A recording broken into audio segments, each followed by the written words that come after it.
quý vị, người yêu Huế luôn biết cách để gìn giữ những nét đẹp vốn có của Huế như một niềm tự hào to lớn. Người nước ngoài đến với Huế ấn tượng bởi màu xanh của những con đường nhiều bóng cây, bởi sông Hương êm đềm và những gì thuộc về thành phố xinh đẹp này.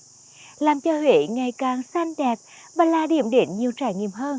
Đó chính là mong muốn của người đàn ông Hàn Quốc, ông Kim Tae-ho, CEO của công ty Việt PM ở Huế. Đây cũng chính là nhân vật mà chúng ta sẽ gặp gỡ trong kỹ sự chân dung Huế Đức và người ngày hôm nay.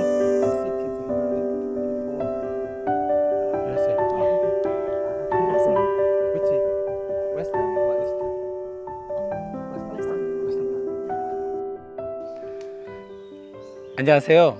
후에 TV 시청자 여러분 반갑습니다. 저는 김태호라고 합니다.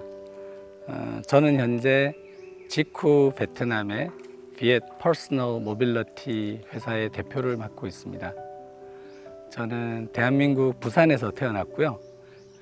저희에게 있어서 후에는 단순하게 사는 곳 그 정도가 아니고 일과 삶이 공존하고 그리고 아름다운 가치 그리고 훌륭한 철학을 가진 친구들과 제 삶의 후반전을 준비하는 그런 아름다운 공간입니다.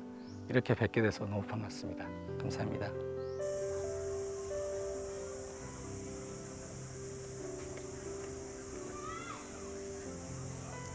Sinh ra và lớn lên ở Busan, Hàn Quốc, năm nay 53 tuổi, ông Kim Tae-ho từng tốt nghiệp ngành truyền thông Đại học Seoul, Hàn Quốc và lấy bằng thạc sĩ ở Đại học Thanh Hoa, Trung Quốc, chuyên ngành quản trị kinh doanh. Là người có nhiều kinh nghiệm trong lĩnh vực kinh doanh gắn với bảo vệ môi trường. Năm 2017, ông Kim Tae-ho lần đầu tiên đến Huế. Từ đó, ông đã có nhiều lần quay trở lại thành phố cố đô cùng những dự án với mong muốn phát triển thành phố xe đạp xanh đầu tiên ở Việt Nam. Đối với người đàn ông Hàn Quốc này, Huế là thành phố đã cho mình thật nhiều kỷ niệm đẹp, những khoảnh khắc dễ thương và cả những kinh nghiệm sống, kinh nghiệm trong công việc. Ông Kim muốn có thật nhiều trải nghiệm khi chọn Huế sống và làm việc. Và dường như thành phố này đã mang đến nhiều điều thú vị. Mr. Kim, thank you for joining our program. Xin chào Miss Nhaki. I'm very honored to participate this program. First time coming to Vietnam to his city, what impressed you the most? 제가 처음에 후에 왔을 때 가장 인상 깊었던 것은 사람들의 아름다운 미소였습니다. 그리고 잔잔한 양강의 물결, 그리고 곳곳에 산재되어 있는 유적들.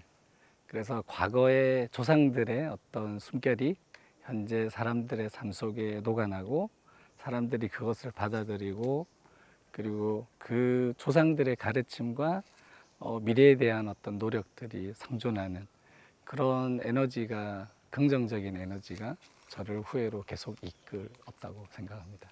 Living in Huế for 2 years, how is your life here in Huế City? 저는 매일 아침 일찍 일어나려고 합니다. 왜냐하면 아침에 문을 열었을 때 들리는 새소리가 너무 좋고요. 그리고 새벽에 그 맑은 공기를 마시는 것을 좋아합니다. 주로 아침에 출근을 하거나 오후에 퇴근을 할 때 저희 전기 자전거를 주로 타는데요. 그때 후에 시내 구석구석을 바라보면서 사람들의 사는 모습을 보는 게 너무 좋았습니다.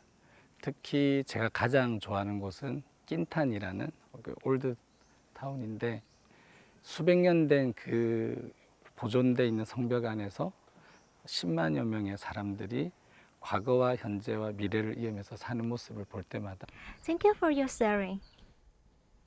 Vâng, ông Kim Tae-ho là một người có nhiều tình cảm dành cho Huế và muốn góp phần làm cho Huế xanh sạch hơn khi thực hiện những dự án xe đạp điện cùng với Huế xanh. Ngày hôm nay, hãy cùng tìm hiểu công việc của ông Kim Tae-ho ở Huế.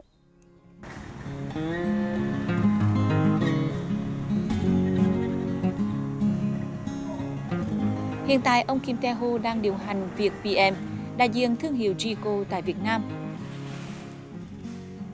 Đây là một công ty chuyên cung cấp và cho thuê xe đạp điện trợ lực với mục tiêu mang đến cho du khách một cách thức độc đáo và bền vững để khám phá Huế và những di sản văn hóa thế giới của UNESCO. Trước khi đến Việt Nam, dự án xe đạp điện này đã được thực hiện ở nhiều quốc gia như Hàn Quốc, Mỹ, Hồng Kông và Trung Quốc. Ông Kim Tae-ho cùng các công sự luôn nỗ lực nghiên cứu, làm việc, chọn lựa những vị trí thuận lợi để đặt những chiếc xe đạp điện phục vụ người dân và du khách gần xa. Mình đã làm việc với VietVM cùng ông Kim đã được gần 1 năm nay.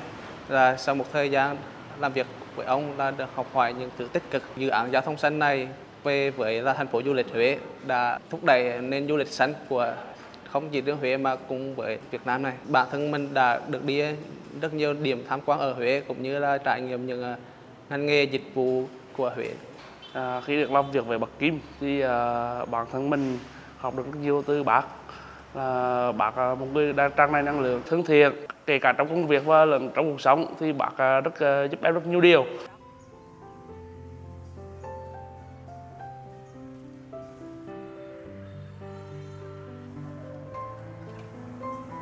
Với những chiếc xe đạp điện êm ái, hiện đại và thoải mái, du khách có thể tự do khám phá vẻ đẹp lịch sử của thành phố Huế, đồng thời vẫn giảm thiểu tác động đến môi trường. Dịch vụ thân thiện với môi trường của Trico không chỉ nâng cao chuyến đi mà còn giúp bảo tồn những giá trị thiên nhiên và văn hóa của Huế. Huế là thành phố đầu tiên của Việt Nam nơi du khách có thể trải nghiệm những tiện ích từ xe đạp điện như thế này. Hiện tại ở thành phố Huế có khoảng 300 xe đạp điện được đặt ở nhiều khu vực khác nhau.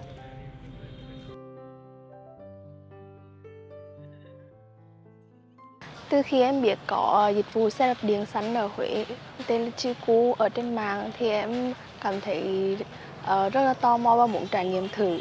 Thì hôm nay em đã có cơ hội trải nghiệm xe thì cách thức sử dụng nó cũng rất là đơn giản. Chỉ cần đơn giản là quẹt mã và chạy xe thôi. Và sáng nay là em có cơ hội trải nghiệm đạp để mà trải nghiệm về không khí của Huế và biết tới cái phương tiện xanh của xe đạp điện Trico thì em cảm thấy rất là vui tại vì Huế đã phát triển được rất là nhiều cái phương tiện mà nó có thể được bảo vệ được môi trường.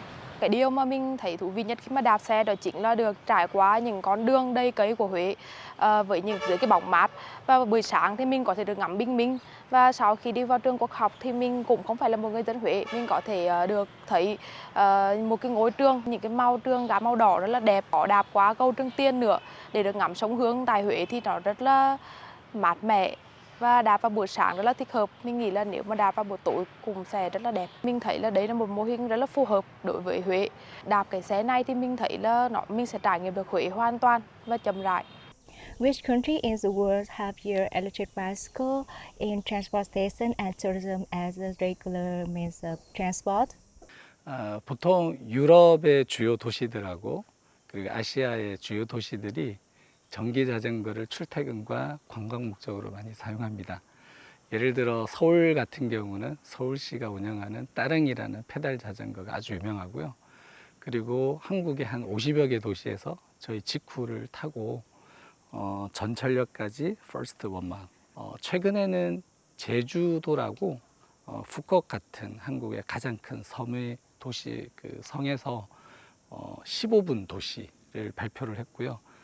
그에 따라서 제주도의 모든 도청의 공무원들이 전기 자전거로 출퇴근을 하는 아주 혁신적인 변화의 움직임도 있기도 합니다.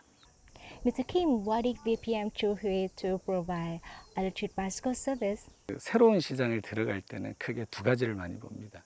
첫 번째는 하드웨어적인 인프라, 두 번째는 소프트웨어적인 제도인데 후에는 그 두 가지 측면에서 완벽한 후보였습니다. 예를 들어 인프라 같은 경우는 후에는 오토바이나 자동차로부터 자전거 탑승자들이 상당히 보호를 받을 수 있는 도로가 정비가 되어 있고, 그리고 아까 잠깐 말씀드렸듯이 낀탄이라고 하는 이 12km 둘레의 이 황성 안에서 사람들이 아주 슬로우 라이프를 살고 계신 걸 봤는데, 이런 인프라들은 자전거 탑승자들이 정말 사랑하고 계속 방문하고 싶은 그런 공간이고요.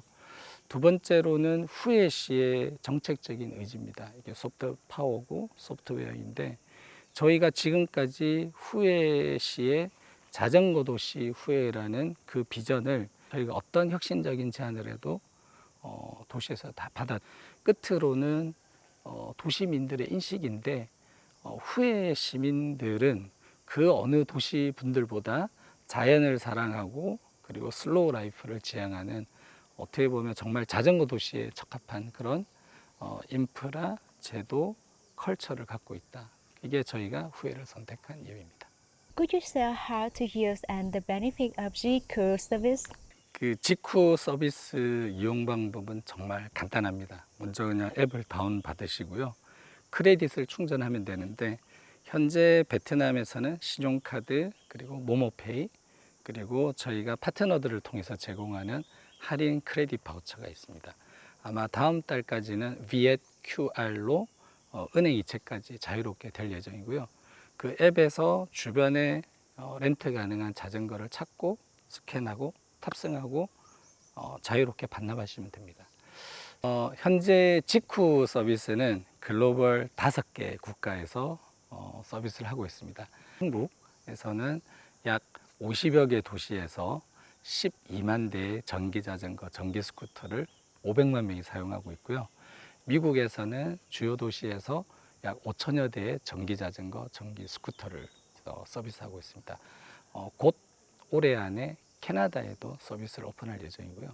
아시아에서는 태국에서 최초로 서비스를 개설했고 베트남은 태국보다 약간 늦었지만 저희는 발전 가능성을 높게 보는 것이 베트남은 앞으로 2030년까지 빠르게 전기차로 전환하는 로드맵이 발표됐기 때문에 어느 곳보다 빠르다고 생각합니다. 그리고 마지막으로 최근에 아프리카. Thank you for your sharing. Huế là thành phố xanh của Việt Nam với những cung đường đẹp và những điểm đến lý tưởng. Với xe đạp điện, chúng ta có thể tận hưởng không gian yên tĩnh và vẻ đẹp của Huế trong khi giảm thiểu tác động đến môi trường đến thành phố cổ kính này.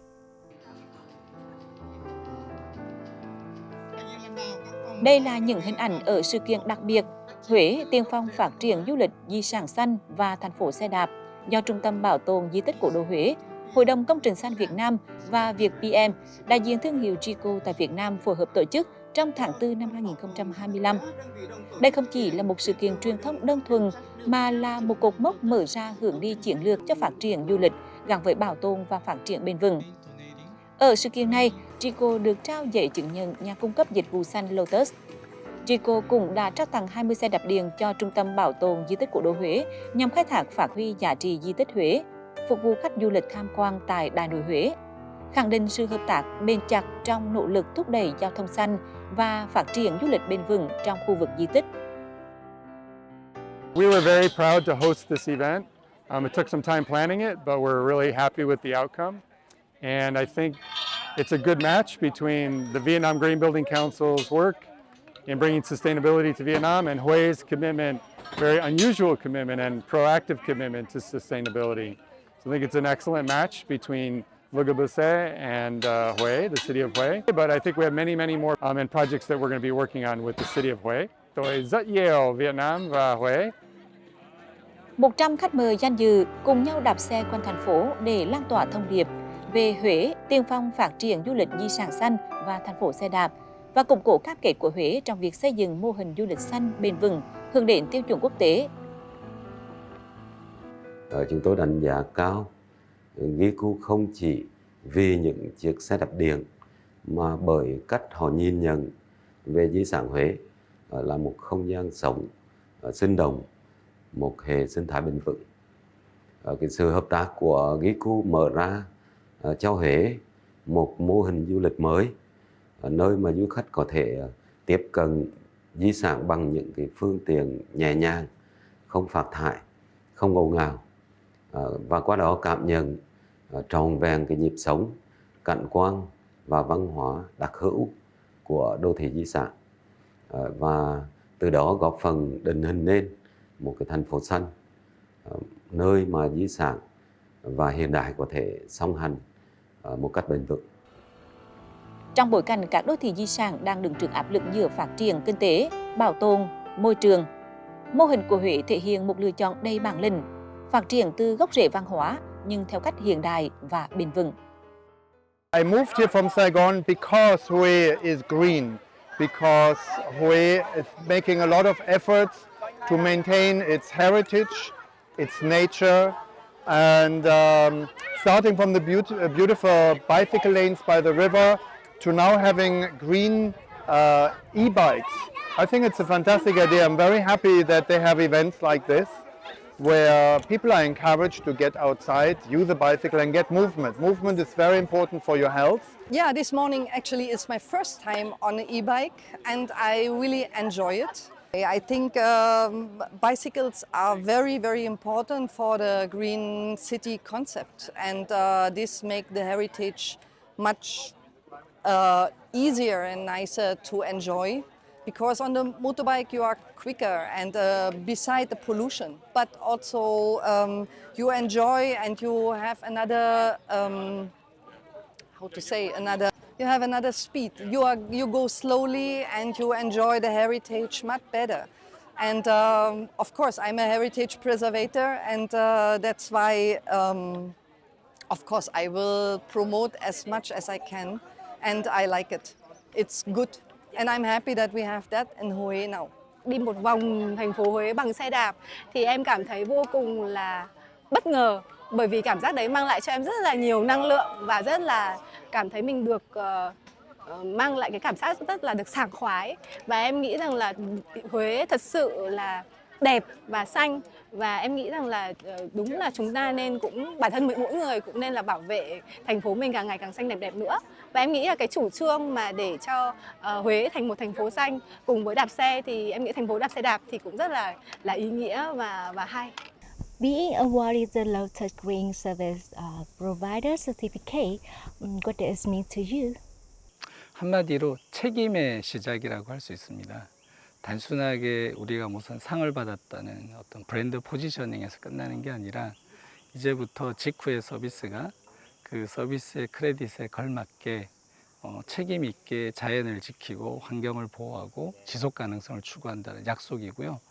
저희가 앞으로 이 상의 의미를 되새기면서 계속 서비스를 강화해 나갈 뿐 아니라 저희의 파트너들도 끌어들여서 그린 서비스 프로바이더들이 넘쳐나는 그런 탄포 후회를 만들고 싶습니다. What is your most important goal when working your partner to carry out electric bicycle to her city? 네, 저희의 가장 큰 목표는 교통 구조를 바꾸는 데 그치지 않고 도시의 삶의 라이프 스타일을 바꾸고 그리고 사람들의 문화를 바꾸는 것입니다. 이게 단순하게 교통수단을 도입하고 좀 편하고 좀 저렴하고 환경 친화적이고 이런 것이 아니라 우리가 교통을 바라보는, 서비스를 바라보는, 도시의 전반적인 서비스를 바라보는 우리의 생각이 바뀌어야 되는데 저희가 일조를 하고 싶습니다.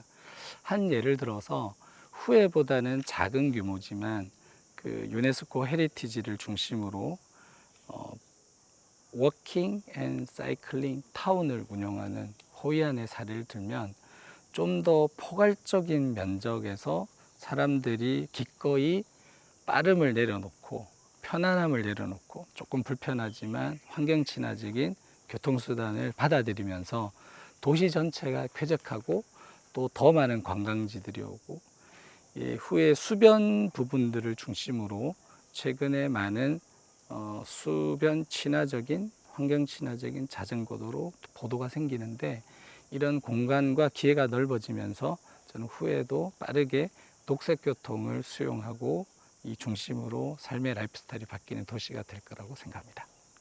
According to you, what do the local government and Hue people do to make Hue become a smart green city? 앞서도 잠깐 언급했지만 인프라 중요하고 법적 제도도 중요합니다. 하지만 그보다 가장 중요한 것은 합의의 문화라고 생각을 합니다. 이 시민들이 집에 있는 오토바이를 당장 내어다 버리고 바르게 자전거로 전환할 필요는 없습니다. 하지만 내가 기존의 오토바이로 이동하던 거리를 걷거나 아니면 전기 자전거로 이동하는 수단을 받아들이기 시작한다면 이것이 사람들의 삶을 바꾸고 그 삶의 결과로 내가 베네핏을 느끼게 되면 다시 동참하게 되고 이런 문화들이 바뀌는 과정이고 저희는 거기에 편의성을 주기 위해서 좀 기술적인 혁신을 양념치는 정도 그렇게 해서 전체 후회가 바뀌고 저희는 보조하는 그런 역할로 생각을 합니다. Thank you for your sharing. Có thể thấy màu xanh của Huế cũng chính là niềm vui và động lực để ông Kim Tae-ho luôn nỗ lực cùng các thành viên để thực hiện các dự án thiết thực. Không chỉ có công việc, sống ở Huế 2 năm nay, người đàn ông Hàn Quốc dù bận rộn vẫn dành thời gian để khám phá vẻ đẹp văn hóa, lịch sử độc đáo của Huế. Huế, thành phố festival đặc trưng của Việt Nam, thành phố xanh quốc gia của Việt Nam, thành phố văn hóa ASEAN, thành phố bền vững môi trường ASEAN, trung tâm văn hóa du lịch đặc sắc của cả nước và khu vực Đông Nam Á. Có quá nhiều danh xưng khi nhắc đến Huế. Sẽ thật tuyệt vời khi Huế có thêm một tên gọi mới là thành phố xe đạp xanh như ước muốn của người đàn ông Hàn Quốc này. Là thành phố có rất nhiều điểm đến thú vị, những không gian văn hóa, lịch sử độc đáo mà bất kỳ du khách nào cũng muốn khám phá. Ông Kim cảm thấy may mắn khi được sống giữa những giá trị văn hóa đẹp, hòa mình trong nhịp sống chậm rãi. Đó là điều không dễ tìm thấy giữa thời đại số, giữa những bộn bề ồn ào của cuộc sống hôm nay.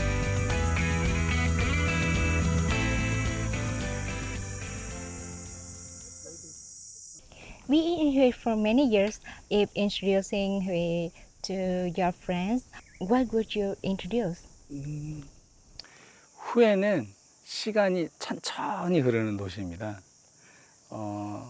한강에 서서 강변 주변을 보면 다른 베트남의 주요 도시들이 높이 솟은 마천루와 빠른 경제 성장으로 경쟁을 할 때 후에는 전통과 문화와 역사를 지키면서 이 공존하는 이 삶을 유지해 왔습니다. 저는 이것이 후회의 가장 아름다운 가치라고 생각을 하고요. 쉼, 그리고 휴식, 공유, 그리고 어떤 삶에 대한 관조, 이런 것들이 필요할 때 반드시 후회로 와서 자신을 성찰해 보라고 제 친구들한테 권유해 보고 싶습니다. Huế is a city of culture and long history. I wonder what you have explored Huế City. 사실 그간 저는 후회의 황궁, 무덤, 탑, 그리고 거리 곳곳을 전기자전거를 타고 쏘다녔습니다. 정말 과거와 현재가 공존하고 미래를 꿈꿀 수 있는 곳이고요. 그러면서 전통과 혁신이 떨어지지 않은 곳이라고 생각합니다. 예를 들어서 지난 주말에 아우자이 과 후에, 아우자이 과 포, 그 행사에 저희 직후도 100대 전기자전거로 참여를 했는데 실제 아우자이를 입고 미래혁신적인 전기자전거를 타는 게 전혀 낯설지가 않은 그런 전통과 혁신이 어우러진 도시, 그게 후회라고 생각을 합니다. What experience have you got when living and working in Huế? 그 새벽에 물안개가 피어오르는 한강은 정말 이국적입니다. 그런 한강을 전기자전거를 타고 달릴 때 굉장히 내가 이국적인 곳에 있구나 이런 생각을 좀 하게 되고요. 그리고 저희 직원들이 대부분 젠지들입니다. 아주 젊은 미래 세대들인데 밤늦게까지 어디가 우리의 다음 후보지가 될까를 고민할 때 마침 지나가던 고객이 저희 전기자전거를 처음 타보고는 최고라고 얘기를 할 때 그럴 때 하루의 피로가 싹 가십니다. 정말 후회는 사랑의 도시고 희망의 도시라고 생각을 합니다. Thank you for your sharing. Hôm nay được tham dự buổi phỏng vấn này, tôi cảm thấy vô cùng vinh dự. Kính chúc quý khán giả đài truyền hình Huế luôn luôn hạnh phúc. Xin chào, hẹn gặp lại. Huế trong mắt mỗi người sẽ có những màu sắc khác nhau, những câu chuyện khác nhau, có những dấu tích xưa cũ và cả hơi thở hiện đại. Thật tuyệt vời vì có những người bạn nước ngoài luôn dành tình yêu cho vùng đất văn hóa lịch sử này cùng với công việc và câu chuyện truyền cảm hứng mạnh mẽ. Cảm ơn ông Kim Tae-ho và những nỗ lực đã góp phần phát triển du lịch Huế xanh. Nhà Kỳ xin chào và hẹn gặp lại các bạn trong những số tiếp theo của Huế Đất và Người.